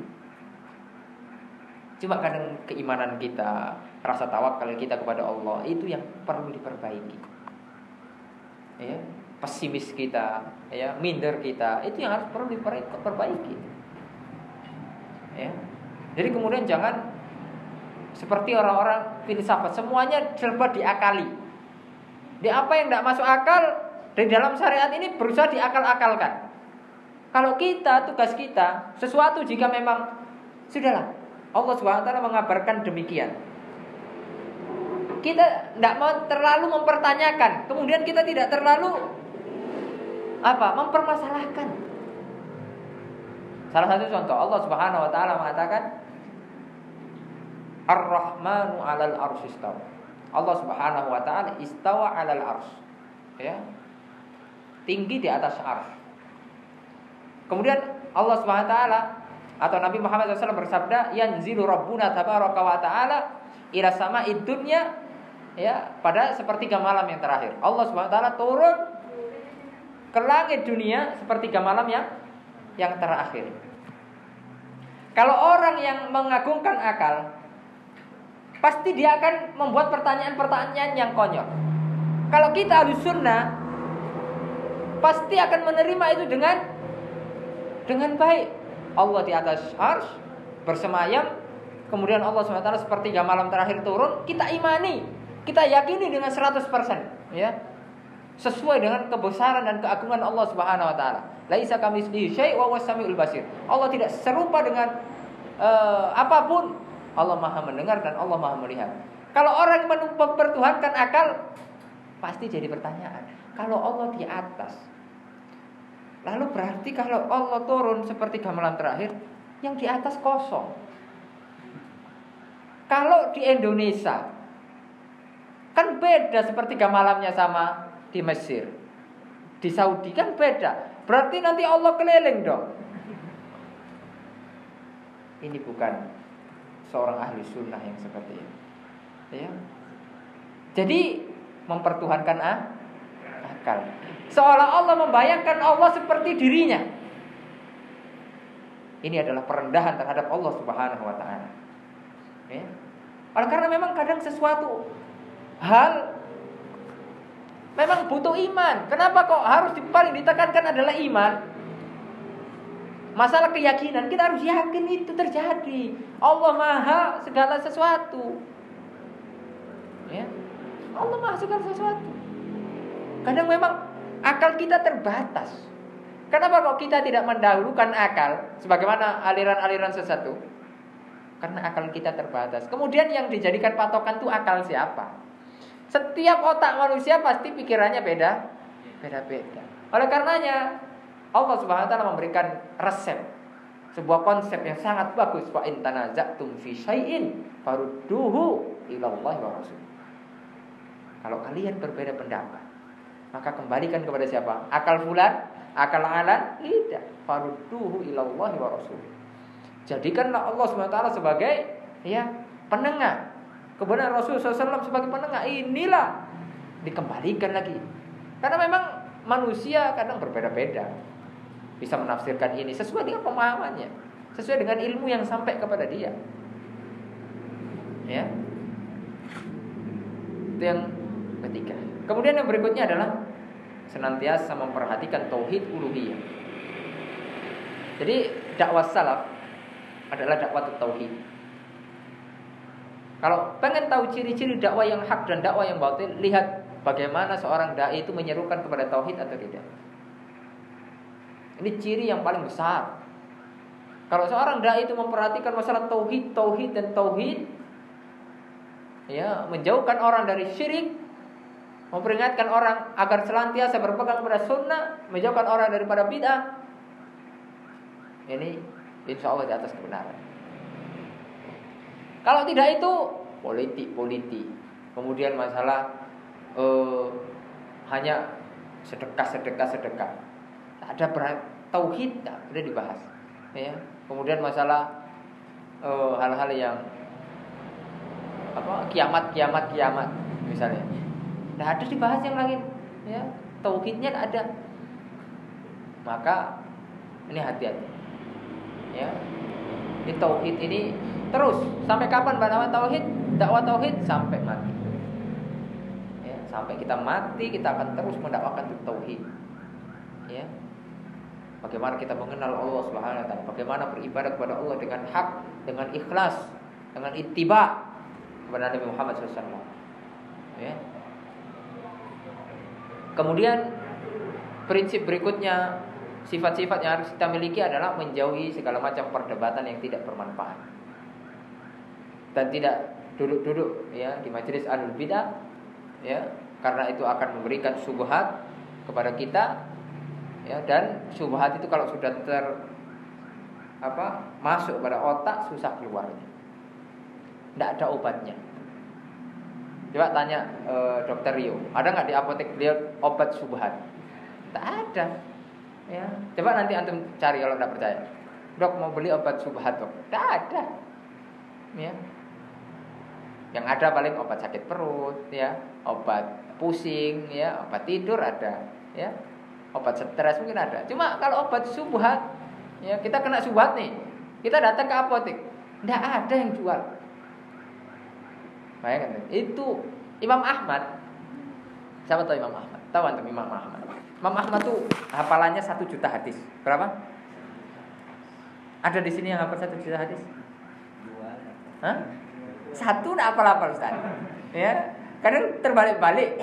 Innamal a'malu binniyat. Niatnya kadang di akhir. An-niyat innama bil amal. Kamu bingung. Ya. Imam Ahmad tuh kalau melewati majelis ahlul bid'ah, firqah-firqah sesat, ditutup telinganya. Ditutup telinganya. Kalau kita sekarang didengarkan di YouTube, penasaran kan? Penasaran anak. Siapa yang lagi viral-viral nih? Lihat YouTube. Apalagi kita tidak ada benteng akidah. Ya, karena modal penasaran itu tadi. Kok mantap juga ya? Nah ini subhat ini. Kalau udah bilang mantap juga ini sudah subhat itu. Hati-hati ya. Ini kok mantap ya? Ya, udah mantap itu udah bahaya. Ya, maka hati-hati kawan. Antum bukan Imam Ahmad. Antum enggak hafal 1 juta hadis. Al-Qur'an apalagi. Jangan coba-coba. Bukan berarti kita ini eksklusif, tidak. Ya. Kita ini menjaga, ya, sayang kepada antum semuanya. Bukan karena SU, berarti jangan ngaji sama ustaz lain. Bukan seperti itu pemahamannya, tidak. Ya. Makanya para ulama itu memberikan syarat. Kita boleh mengambil ilmu kepada ahlul bid'ah itu diberikan syarat-syarat yang sangat ketat. Sebagaimana syarat kita makan barang yang haram. Kita makan barang haram boleh atau enggak? Tidak boleh. Kita makan babi itu haram, hukumnya tidak boleh. Jadi boleh ketika ada darurat. Tidak ada lain lagi. Itu pun sebatas kita tidak mati, itu aja. Ya. Jadi jangan enak juga ternyata babi. Buah nambah. Ya itu sudah menyelisih syariat. Ya. Misalnya dicontohkan sama ulama, di suatu kampung tuh tidak ada lagi yang bisa ngajarkan ngaji kecuali orang yang memiliki bid'ah. Itu pun dia bukan tokohnya, ya cuma dia terpengaruh dengan berbagai macam bid'ah. Dia bukan tidak menyerukan kepada orang bid'ah, tidak. Bukan kiainya lah, bukan tokohnya, bukan. Ya. Nggak ada lagi orang yang ahlus sunnah mengajarkan Al-Quran situ, apalagi pedalaman misalnya. Apakah kita orang janganlah ngaji situ, mending nggak bisa baca Al-Quran itu? Nggak seperti itu juga. Tetap ngaji, ya, tetap ngaji. Sesuai dengan antum bisa ngaji, dah. Ya. Kemudian kalau bisa setelah itu bisa memondok kepada pondok-pondok yang sunnah, alhamdulillah. Ya. Jadi seperti itu. Jadi kita tidak bermudah-mudah, ya, untuk merekomendasikan seseorang antum seperti ini. Harus hati-hati dalam masalah ini. Karena kata Imam Adz-Dzahabi itu, innal qulubat dha'ifa wasyubuhatu qattafa. Ya, khattafa. Ya, hati kita ini lemah, sedangkan syubhat itu Masya Allah, ya, menyambar-nyambar, menarik-narik. Ya. Udah ada syubhat, payah otak kita akan bisa bekerja dengan baik. Maka hati-hati. Kemudian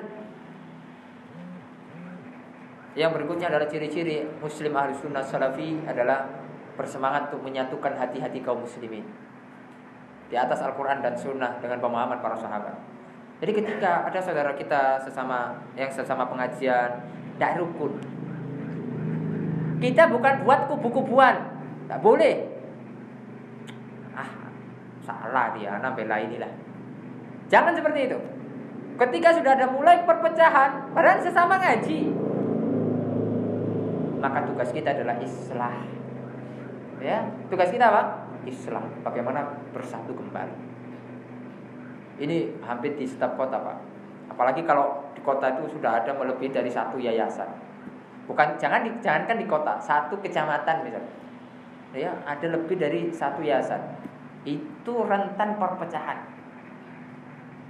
Ya, apalagi tidak ada inisiatif untuk bersatu. Kemudian apalagi orangnya memiliki ego yang sangat tinggi, ya, memiliki misi-misi yang sangat tinggi, tidak bisa disatukan. Maka tugas kita harus menyatukan. Jadi bukan malah ngompor-ngompori, udah tinggalkan saja ya. Jangan kawani dia. Kan masih teman kita juga tuh. Kita udah dikit, tahdir-tahdiran pula kita. Tambah sedikit lagi. Ini miris. Jangan sampai ini terjadi. Saya sering sampaikan di beberapa macam di tempat-tempat. Saya sering diadukan, Ustaz, musola ini tidak rukun sama musola, Ustaz. Gimana, Ustaz? Ya, media ini, Ustaz, tidak rukun sama media itu, Ustaz. Gimana itu, Ustaz? Astagfirullah. Yang pertama kali yang harus antum lakukan adalah istighfar kepada Allah SWT. Barangkali Allah memberikan antum bisa seperti ini karena dosa-dosa itu. Istighfar kepada Allah SWT. Kemudian berusaha untuk ngalah. Harus ada yang ngalah. Kalau ketika melihat ada perselisihan, harus ada yang besar hati, ngalah. Sekarang banyak perselisihan terjadi bukan karena masalah manhaj, bukan masalah prinsip, karena masalah banyak terjadi adalah masalah uang. Kalau yayasan itu sudah punya uang, rentan perpecahan. Kalau tidak punya uang, bersatu. Kalau uang bantuan sudah datang, sudah mulai pecah-pecah. Hati-hati. Ya, hati-hati. Ya. Ini bukan hanya terjadi di Riau, ya. Di Riau itu terjadi seperti itu. Ya, meskipun alhamdulillah ya, beberapa ustadz-ustadznya masih mau untuk terus menyatukan kaum muslimin ya, terutama ustadz-ustadz Ahlussunnah di Riau. Di Jawa, ya, di Jawa itu di beberapa tempat, padahal masjid sunnah baru satu, ya. Tapi kajiannya banyak. Satu saat alhamdulillah bisa ngisi di beberapa macam masjid ya, yang masjid umum. Tapi ada dua media, titik-titik mengaji sama titik-titik mengaji. Udah, pengen sama-sama eksis. Sehingga apa? Terjadilah apa? Gesekan. Tidak mau saling kerjasama. Padahal ustadz yang diundang sama, ya. Kemudian juga masjidnya ya itu. Kadang juga ini masjidnya masih pinjem. Kok ini gesek-gesekan? Ini setan atau bukan? Ini adalah setan. Hati-hati. Karena kadang orang-orang yang sudah ngaji itu tidak diserang karena ibadahnya, Pak.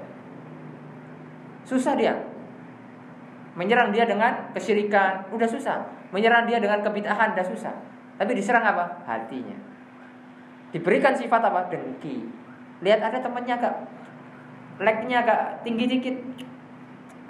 Paling itu kebetulan aja lah. Ya, ada dengki. Lihat media lain agak berkembang, ya penontonnya 500. Penonton dia cuma ya 100. Alah, kebetulan aja itu. Ya, paling sekali-kali aja itu. Tidak ada rasa kita alhamdulillah. Ya, alhamdulillah. Harusnya kita senang, Pak. Dakwah sunnah tersebar itu harusnya kita senang. Dimanapun itu kita harus senang. Jangan sampai ada kedongkolan. Ya, apalagi ya kita harus menjaga persatuan. Jangan sampai berpecah. Kalau ada bibit-bibit perpecahan harus kita islah secepatnya. Jangan dibiarkan. Ya. Kita rangkul, kita datangi, ada apa? Ya udahlah, kalau saya misalnya ada perkataan yang menyinggung, saya minta maaf. Harus punya hati yang besar. Itu besar pahalanya di sisi Allah Subhanahu wa taala. Orang-orang yang memiliki hati yang besar itu, Pak, ya, itu luar biasa, langkah orang-orang seperti itu. Ya. Ada di Jawa itu salah seorang ustadz senior. Beliau ini Masya Allah, andilnya di dalam dakwah, kemudian membantu kaum muslimin di berbagai macam daerah, tidak mengenal lelah. Suatu ketika beliau ditahdir sama orang, ya, entah apa alasannya juga tidak tahu, ya, alasan kenapa dia ini ditahdir dan lain sebagainya. Kemudian terdengarlah oleh ustadz tersebut, sikap ustadz ini, karena sudah lama di dalam dakwah, sudah senior di dalam dakwah, sudah pengalaman, ya, didatangi orang-orang yang mentahdir itu, diberikan bantuan. Otomatis orang yang mentahdir ini malu, semalu-malunya. Bayangkan aja. Barulah orang itu minta maaf. Besar hatinya, Pak. Tidak kemudian membalas. Oh ini tahdir anak-anak, tahdir balik. Oh tidak. Orang yang hatinya besar, apa masalahnya? Dicari dulu apa masalahnya. Kalau memang ada salah, saya merujuk. Saya rujuk. Karena memang manusia Pak, tempatnya salah. Betul atau tidak? Apakah ada manusia yang benar terus 100%? Tidak ada. Iya, tidak ada manusia benar terus setelah Nabi Muhammad SAW. Ada salahnya. Ya. Oleh karena kita harus apa? Introspeksi diri. Hati-hati dalam perpecahan. Ini bahaya. Ya. Ini merusak. Kita harus bersatu, harus solid. Ya, untuk menyebarkan dakwah yang hak ini. Jangan biarkan syaitan memporak-porandakan barisan kaum muslimin. Kemudian di antara ciri yang berikutnya adalah senantiasa menjaga akhlak. Ya. Salafiyun tidak dikenal dengan muka yang masam. Tidak dikenal dengan dia pelit senyum, tidak. Senyum Pak, asalkan jangan senyum-senyum sendiri. Ya, kalau ketemu saudara salam. Sapa. Siapapun dia tuh. Ya. Apalagi di pasar. Mana Pak kabarnya? Ya, tanya kabarnya. Sehat ya? Alhamdulillah, ya. Itu bagian dari dakwah. Jadi jangan bayangkan antum dakwah itu cuma ceramah, ngaji kitab. Tidak. Antum juga punya peran dakwah, Pak. Ya. Dengan akhlak yang mulia. Orang kan nasi, Masya Allah ya, ini orangnya mantap kali dia, ramah kali. Ini ngaji di mana, Pak? Dicari tuh ngaji di mana? Ngaji di apa? Musola apa? Muajilin. Wah, dia ikut ngaji juga. Dicari musola Muajilin tuh di Google Map. Oh, Masya Allah. Ternyata di sini mantap-mantap akhlaknya. Dicari. Betapa banyak orang-orang mengenal sunnah dari akhlak-akhlak orang-orang yang baik. Dulu saya demikian juga, Pak. Saya dulu ketika di Jawa sana, belum ngaji ketika itu, kita masuk ke sebuah pondok sunnah, Masya Allah. Baru kali itu saya masuk, kemarin celana juga masih compang-camping, ya masih belum ngaji lah gitu. Tapi Masya Allah disambut dengan luar biasa. Assalamualaikum. Apa yang bisa kami bantu ya akhi gitu. Itu luar biasa, Pak. Ya, bayangkan aja. Ya. Itu langsung Masya Allah, ini luar biasa. Ya, dari situlah saya mulai tertarik. Oh, ini yang hak nih. Kita harus terus ngaji istiqomah. Diajak ngobrol, ditanya kabarnya, belum kenal. Bayangkan aja. Itu belum kenal.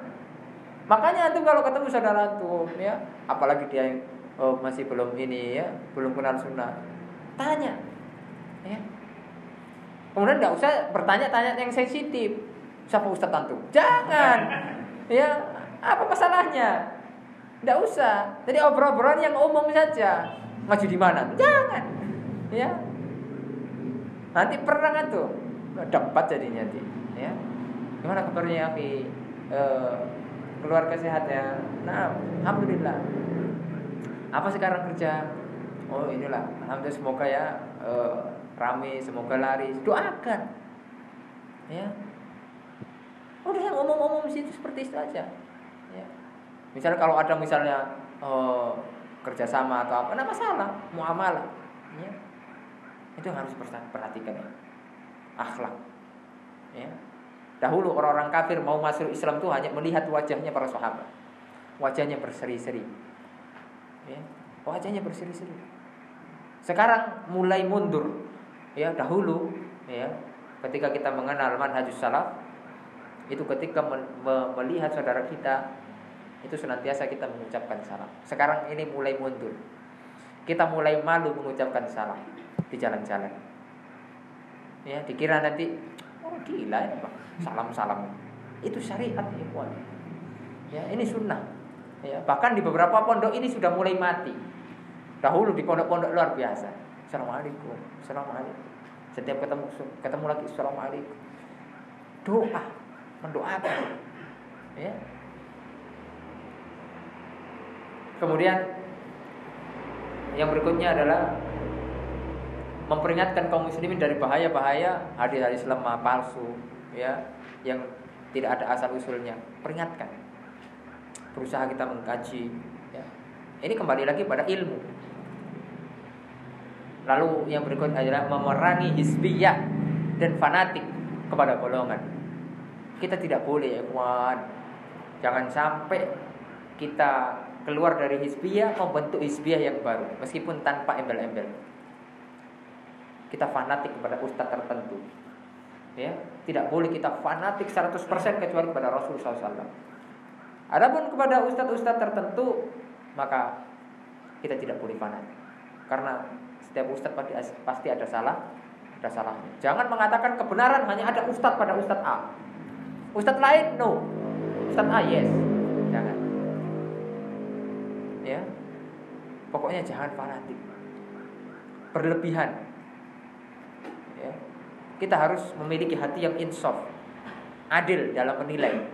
Ya, ketika ada suatu permasalahan, kita melihat apa sebabnya, apa yang menyebabkan ini dan seperti ini. Ya. Kemudian yang terakhir, ya insyaallah kita tutup, berusaha untuk menghidupkan kehidupan Islami. Ya, dimulai dari keluarga kita dan masyarakat kita. Dimulai dari keluarga kita. Ya, sudah hilangkan hal-hal yang tidak bermanfaat. Ya, tontonan-tontonan yang tidak bermanfaat.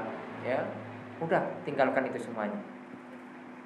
Berusaha untuk menjadi rumah tangga, ya, menjadikan rumah tangga ini rumah tangga surga.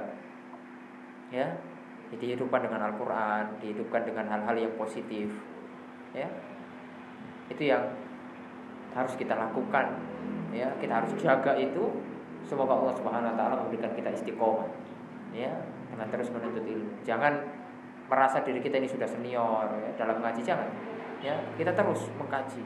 Ya, kita harus tawadhu. Ya. Ketika kita melihat orang yang lebih muda dari kita, maka kita merasa bahwasanya anak muda itu lebih sedikit dosanya daripada saya. Ketika kita melihat orang yang lebih tua daripada kita, ya siapapun itu, amalan dia lebih banyak daripada amalan saya. Sehingga diri kita ini tidak merasa benar, tidak merasa bahwasanya diri kita ini yang paling baik, jangan. Karena itu adalah kesombongan. Dan Nabi Muhammad mengatakan, la yadkhulul jannah man kana fi qalbihi mithqala dzarratin minal kibr. Tidak akan masuk surga orang yang di dalam hatinya ada sebiji sawi pun berupa kesombongan. Hati-hati, hilangkan semuanya kesombongan dalam hati kita, dengki, hasad, penyakit-penyakit hati yang lain. Semoga Allah Subhanahu Wa Taala melindungi kita dari berbagai macam fitnah. Semoga Allah Subhanahu Wa Taala menjaga kita dari segala macam fitnatus syubhat wa fitnatus syahawat, agar kita bisa bertemu dengan Allah Subhanahu Wa Taala membawa hati yang bersih. Yauma la yanfa'u malun wala banun illa man atallaha biqalbin salim. Pada suatu hari yang tidak akan bermanfaat harta dan anak-anak kecuali kita datang kepada Allah Subhanahu Wa Taala dengan membawa hati yang bersih. Ya. Ya, semoga ini bermanfaat ya, sedikit ya. Semoga Allah Subhanahu Wa Taala mengumpulkan kita ya di surga Allah Subhanahu Wa Taala. Semoga Allah Subhanahu Wa Taala mengampuni kita. Semoga Allah Subhanahu Wa Taala memberikan kekuatan kepada kita untuk senantiasa istiqomah, ya, untuk senantiasa bersabar, ya. Sampai kapan sih kita bersabar, Ustaz, menahan sunnah ini? Sampai kita mati. Ya, usia kita ini tidak lama. Ya, paling mentok 60, ya. Ada bonus sedikit 70, ya. Bahkan ada yang kurang dari itu. Maka sabar saja. Ya, kehidupan akhirat itu lebih baik. Itu yang kita nantikan. Wal akhiratu khairun wa abqa. Akhirat itu lebih baik bagi kalian dan lebih kekal. Ya. Jadi kehidupan akhirat itulah yang kita harapkan. Jadi kenikmatan dunia, apalagi yang haram-haram, nanti aja itu. Ya. Mungkin kita bersabar sebentar. Ya, karena itu semuanya tidak lama. Kita nanti akan berjumpa dengan Allah Subhanahu Wa Taala dengan membawa hati yang bersih, insyaallah taala. Semoga ini bermanfaat. Subhanakallahumma wa bihamdika, asyhadu an la ilaha illa anta, astaghfiruka wa atubu ilaik. Assalamualaikum warahmatullahi wabarakatuh.